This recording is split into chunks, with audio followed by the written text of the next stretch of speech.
যোৱাকালি মই বুঢ়াগাঁৱত গৈছিলোঁ, মৰিগাঁও জিলাত লাহৰী ঘাটৰ সমষ্টিত। তাতে বহু মানুহৰ নাম কৰ্তন হৈছে, ৰিজেক্ট হৈছে NRCত। সেইখিনি মানুহসকলৰ খা খবৰ ল'বলৈ মই গৈছিলোঁ। তেতিয়া মই গম পালোঁ যে ফেচবুকত অহাৰ সময়তে মই ফেচবুক চালোঁ, তেতিয়া বহু মানুহে মানে এটা কেম্পেইন চলোৱাৰ নিচিনা যে তেওঁলোকে সমৰ্থন কৰিছে ইন্সপেক্টৰ মহেন্দ্ৰ শৰ্মা। তো মই ভাবিছোঁ কি বিষয় হ'ব পাৰে। তাৰপিছত যেতিয়া গম পালোঁ যে কিবা লাভ জিহাদৰ কেছ লৈ পেলাই এটা ঘটনা ঘটিছে, হিন্দু ছোৱালী এজনক পলুৱাই লৈ গৈছিল মুছলিম ল'ৰা এজন হিন্দুৰ নাম লৈ পেলাই ফেচবুকৰ, আৰু তাৰপিছতে যেতিয়া পুলিচ ষ্টেচনত কিবা এটা কেছ ৰুজু হৈছিল আৰু আৰক্ষীয়ে এই ছোৱালীজনক বোলে মাৰপিট কৰাৰ বাবে ওলাইছিল, আৰু পিছতে যেতিয়া গম পালে আচল কথাটো যে আচলতে সেই ল'ৰাজন মুছলিম ল'ৰাটো হিন্দু ছোৱালীজনীক মাৰপিট কৰিছে, তেতিয়া মানে এটা ফেচবুকত ভাইৰেল হৈছে যে মহেন্দ্ৰ শৰ্মা কোনো ধৰণৰ এই দুষ্কৃতি কাম কৰা নাই, তেওঁ বৰঞ্চ ছোৱালীবিলাকৰ এই কেছটো লৈ পেলাই এটা সমাধানৰ পিনে গৈ আছিলে, আৰু তাৰ বাবে গোটেই অসমৰ ৰাইজে তেওঁক সমৰ্থন জনাইছে। মই প্ৰথমতে ক'ব বিচাৰিম যে লাভ জিহাদ বিষয়টো এইটো নতুন কথা নহয়, আৰু লাভ জিহাদ বুলি নহয়, প্ৰথম জিহাদ হৈছে ফেচবুক জিহাদ, ইনষ্টাগ্ৰাম জিহাদ, অনলাইন জিহাদ। এই যে ফেচবুক জিহাদ সেইটো কি বস্তু, তাতে মুছলিম ল'ৰাবিলাক, বাংলাদেশী মুছলিম ল'ৰাবিলাকে তেওঁলোকে হিন্দুৰ নাম লৈ পেলাই তেওঁলোকে ছোৱালীবিলাকক প্ৰেমৰ আলাপ কৰে। আমাৰ ছোৱালীও যে একদম ধোৱা তুলসী পাত সেইটো মই কোৱা নাই। আমাৰ কিছুমান ছোৱালীয়ে মানে গণ্ডগোল আছে, তেওঁলোকৰ যিটো আচৰণ হ'ব লাগে সেইখিনি তেওঁলোকে উলংঘন কৰি পেলাই এইবিলাক কাম কৰে ঠিকে। বা মই এটা কথা ক'ম যে আমাৰ কিছুমান মা দেউতাৰো দুখ আছে যে আজিকালি হৈছে মোবাইলৰ যুগ। মোবাইলত মানে যেতিয়া ছোৱালীজনী 24 ঘণ্টা লাগি থাকিব, ৰাতি দিনে লাগি থাকিব, তেতিয়া স্বাভাৱিকভাৱে মা দেউতাকৰ এটা সন্দেহ আহিব লাগে যে আমাৰ ছোৱালীজনী কাৰ লগত ইমান কথা পাতি আছে। আৰু দুখীয়া ঘৰৰ ছোৱালী হঠাৎ দেখা গ'ল হাতত এটা আইফোন বা এটা দামী মোবাইল, স্মাৰ্টফোন, তে নিশ্চয় মা দেউতাকৰো সন্দেহ আহিব লাগে। কাৰণ আমাৰ এটা ফোন পালে যে মানে এইটোতে আমাৰ সমাজ ব্যৱস্থা নষ্ট কৰি আছে। যিয়ে নহওক বাৰু, এই যিটো ফেচবুক জিহাদ চলিছে, বাংলাদেশী মুছলমানবিলাকে হিন্দুৰ নাম লৈ তেওঁলোকে কি কৰে, আমাৰ অসমীয়া ছোৱালীসকলক এপ্ৰ'চ কৰে আৰু লালচ দিয়ে। লালচ দিয়াৰ পিছত আমাৰ ছোৱালীবিলাকক ট্ৰেপ কৰি পেলাই তেওঁলোকক ৰেপ কৰে, তেওঁলোকক বিক্ৰী কৰি দিয়ে, তেওঁলোকক বিভিন্ন ঠাইত, ভাৰতবৰ্ষৰ বিভিন্ন ঠাইত লৈ যায়, আৰু তাৰপিছতে আৰৱ ৱৰ্ল্ডত লৈ যায়। আৰু আমি যুঁজি থাকিব লাগে। মোৰ প্ৰত্যেক দিনা এজন বিধায়ক হিচাপে মোৰ হোজাইতো ফোন আহি থাকে যে আমাৰ ছোৱালীক উঠাই লৈ গুচি গ'ল, এই দবকা অঞ্চলৰ পৰা লৈ গ'ল, এই মুৰাঝাৰৰ পৰা লৈ গ'ল, যমুনা মুখৰ পৰা লৈ গ'ল, আৰু আমি দিনটো খালি এয়া কৰি থাকোঁ, পুলিচ আৰক্ষীক কৈ থাকোঁ যে আৰে আপোনালোকে বিচাৰি ওলাওক ছোৱালীজনীক, ক'ত গ'ল ছোৱালীজনী। কিন্তু কিছুমান মানুহে বেয়া পায়, তেতিয়া কয় যে আৰে তেওঁলোকে যদি প্ৰেম কৰিছে, বিবাহ হৈছে, ধৰ্মৰনো কি কথা আছে? ধৰ্মৰ কথা আছে।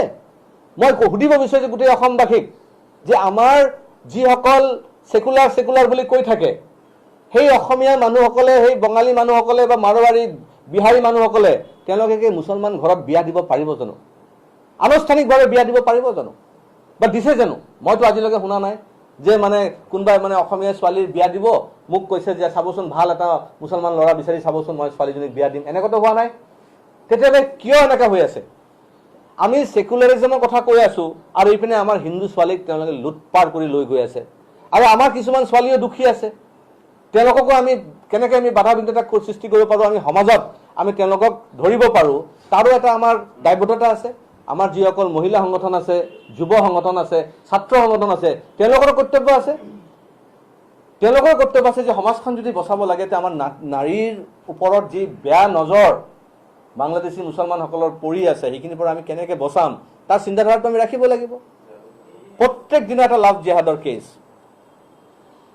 আৰু এই যিটো কেছ আহিলে, এই কেছত পুলিচে কোনো ইনভেষ্টিগেশ্যন নকৰাকে ইমান সোনকালে যে এজন পুলিচ অফিচাৰক ছাছপেণ্ড কৰি দিলে, সেইটো মই আচৰিত পাইছোঁ। কোনে কৰিলে? কি বুজি পেলাই কৰিলে? ভয়তে কৰিলে নেকি? আজি মই দেখিছোঁ যে হোজাই অঞ্চলবিলাকত, লামডিং অঞ্চলবিলাকত যেতিয়া হিন্দু ছোৱালীলৈ পলাই যায়, মা দেউতা গৈ যেতিয়া কেছ দিয়ে পুলিচ ষ্টেচনত, কোনো এৰেষ্ট নকৰে। কিয় নকৰে? কাৰণ গোটেই ভয় কৰে যে গোটেই গাঁও ওলাই আহিব, বাংলাদেশী মুছলমান ল'ৰা যদি হিন্দু ছোৱালী লৈ যায়, পুলিচ কেছ দিয়া হয়, পুলিচ গৈ এৰেষ্ট নকৰে ল'ৰাটোক। কিয় নকৰে? যে গোটেই গাঁৱৰ মানুহ ওলাই আহিব ল'ৰাটোক বচাবৰ কাৰণে। তাৰমানে এইটো এটা পৰিকল্পিতভাৱে চলি আছে যে হিন্দু ছোৱালী তোমালোকে উঠাই লোৱা, যেই প্ৰকাৰে হ'লেও তেওঁলোকক বশ কৰা, তেওঁলোকক লুণ্ঠন কৰা, তেওঁলোকক বিক্ৰী কৰি দিয়া। কাৰণ কেনেকৈ তেওঁলোকে মানে অসমটো এটা মুছলিম প্ৰধান ৰাজ্য কৰিব, তাৰ এটা পৰিকল্পনা সেইটো যে হিন্দু ছোৱালীক বিয়া পাতা, সংখ্যা বৃদ্ধি কৰা, ইনফিল্ট্ৰেশ্যন বঢ়াই দিয়া আৰু অসম দখল কৰা। আৰু তাৰ বাবে যদি আমি পদক্ষেপ ল'ব নোৱাৰোঁ আৰু আমাৰ আৰক্ষীসকলে যদি উচিত ব্যৱস্থা নলয়, তেওঁলোকে তদন্ত নকৰে, তেতিয়াতো দুৰ্ভাগ্যৰ কথা হ'ব। আজি কি মেছেজ গৈছে গোটেই অসমত? আজি বহু মানুহৰ তেওঁলোকৰ মনোবল ভাঙি গৈছে। আপাৰ আছামৰ পৰা মই ফোন পাই আছোঁ, মিডিল আছামৰ পৰা ফোন পাই আছোঁ, মোক কৈ আছে দাদা এইটো কি হৈছে, আপুনি চিঞৰ বাখৰ কৰি আছে, কিন্তু তাৰপিছত আপোনালোকৰ চৰকাৰত থকাৰ পিছতো এই ধৰণৰ যদি হিন্দু ছোৱালীক লৈ যায়, মাৰপিট কৰে, তেতিয়া কি হ'ব?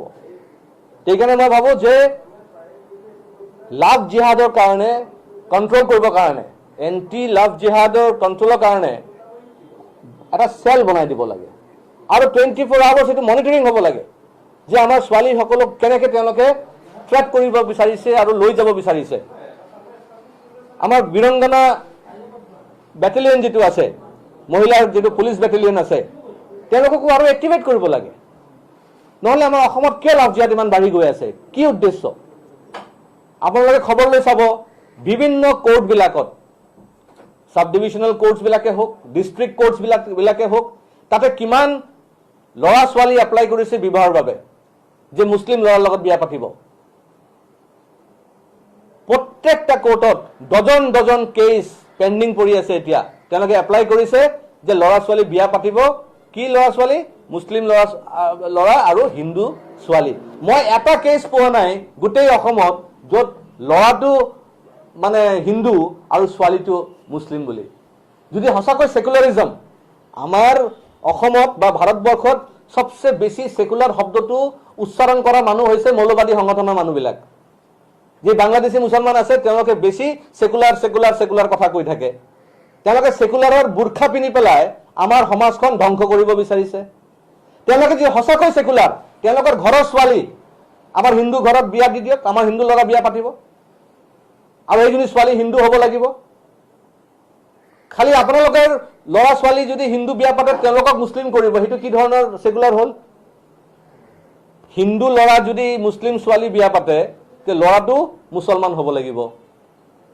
মুছলমান ল'ৰাই যদি হিন্দু ছোৱালী বিয়া পাতে তো ছোৱালীজনী মুছলমান হ'ব লাগিব।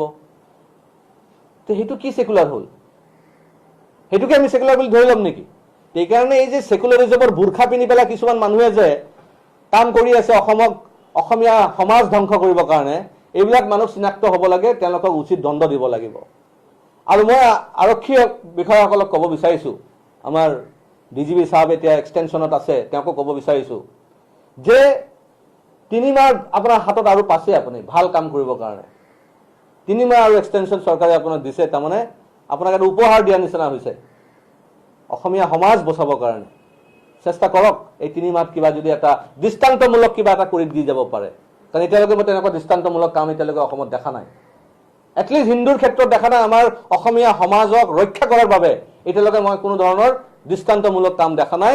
এই 3 মাহত যদি আপুনি কৰি দেখাব পাৰে তেতিয়াহ'লে মই ভাবিম যে সোণৰ আখৰত আপোনাৰ নাম থাকি যাব অসমীয়াৰ মনত।